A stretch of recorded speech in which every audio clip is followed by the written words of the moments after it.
जय श्री कृष्ण। माघ के महीने के 24वें अध्याय की कथा में इस प्रकार का वर्णन आया है कि वो हंस से जब उस बानर ने पूछा कि तुम कैसे हंस बन गए, ये भी तो बताओ। तो वो हंस कह रहा है कि मैं तुम्हारा पुरोहित था, लेकिन मैं भी जैसा राजा वैसा पुरोहित हो गया, यानी कि मैं भी अधर्मी हो गया। ब्राह्मणों के पूजा पाठ कार्य करवाया करता था, तो उनका पैसा भी मैं खाया करता था, और धन के लोभ में और भी मैंने बहुत सारे आधार्मिक कार्य किए, और न मैंने खान पान का ध्यान रखा, नहीं मैंने मेरे जीवन में दान पुण्य किए।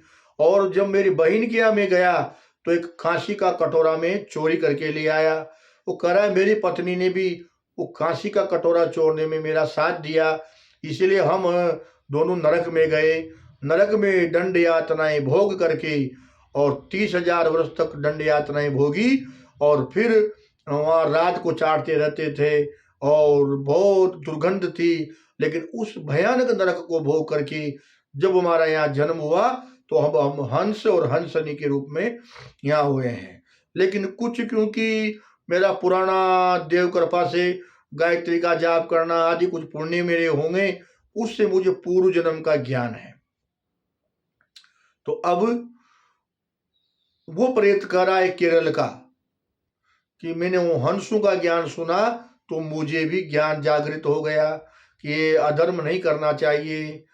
और महाराज इसीलिए अब मुझे आप ये गंगा जल पिला दो, क्योंकि गंगा जल जो है सब तीर्थों में पवित्र है, और गंगा जी का नाम लेने से भी व्यक्ति को पवित्र कर देता है।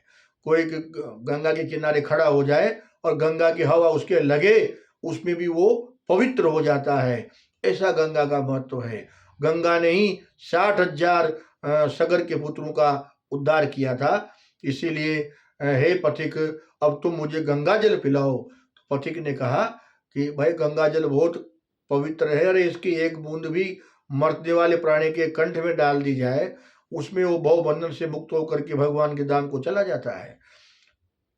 इसीलिए प्रयत्न करके व्यक्ति को चाहिए कि मरते समय भी व्यक्ति के कान में भगवान का नाम सुनाएं, गंगा जल डालें, स्वर्ण डालें, तुलसी पत्र तुलसी दल डालें, ये सब डालना चाहिए। ऐसी महिमा है गंगा जी की। तो उसने कहा ये तो मेरे पिताजी के लिए लेके जा रहा हूं, फिर कि तुम्हारे पिताजी के लिए दोबारा ले आना, लेकिन मेरा तो उद्धार करो, क्योंकि गंगा ही भव बंधन से तारने वाली है। प्राणियों का कल्याण करने के लिए ही गंगा यहाँ आई है धरती पर। ऐसी गंगा की महिमा कही तो पथिक भी विचार करता है कि चलो, अगर गंगा जल इनको देने से अगर उद्धार होता है तो ठीक है, मेरे पिताजी के लिए मैं दोबारा ले आऊंगा। और उस केरल वाले प्रेत को उसने गंगा जल पिलाया, और वो पी करके उसके सारे पाप नष्ट हो गए।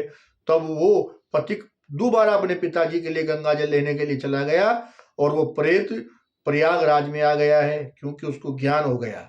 और वहां आकर के माघ का महीना स्नान करने लगा। माघ के जो नियम है, सुबह जल्दी प्रयाग में स्नान करना, उपवास करना। तो प्रेत है तो उपवास तो अपने आप हो रहा है उसका, और नाम संकीर्तन जपना, क्योंकि प्रयाग में साधु संत 1 महीने का मेला लगता है। माघ मकर रविकर जब हुई, तो वहाँ सारे तीर्थ आते हैं। तो वो भी वहाँ महात्माओं की गुप्त रूप से, क्योंकि दिखाई नहीं देता था, तो गुप्त रूप से कथाएं सुनना, गंगा जी यमुना सरस्वती के संगम में स्नान करना।